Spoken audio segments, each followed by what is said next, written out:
Heimsmeistari í tölti 2019 Jóhann Skúlason, þetta alltaf jafn sérstök tilfinning? Já, ég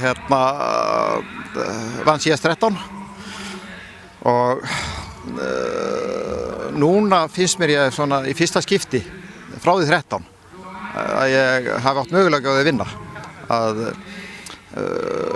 15 var ég með 7 vetra hest, 17 var ég með 5 búa, 7 vetra, núna á 9 vetra og það gerist rosalega mikið á 2 árum.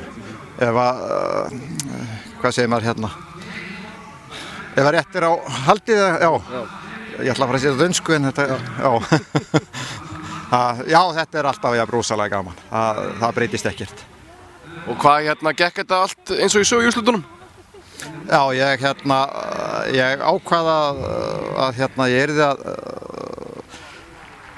bara setja í henni eins og ég gæti á hægu tölti og var að vona að ég geti náð inn 9-5 en það náttúrulega kostar mig svakalega úttekt á orku og hann var orðið mjög þreyttur og svo fannst mér við ríða lengi á hægri hönd á yfirferðinni en kannski það bara í höfðinu á mér að því að hesturinn var orðið þreyttur en ég var mjög sáttur.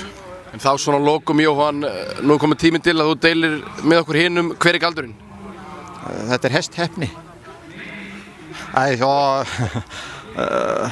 Við ég og Stína, við erum búin að vera bara á tánum í 2 ár frá því á Hollandi að stefna að þessu og hún var Norðurlandameistari árum í fyrra og hesturinn hefur ekkert fengið neitt frí eða hann fekk síðastliðið haust, held ég hann fekk að vera í frið í 2 vikur kannski og svo var bara haldið áfram.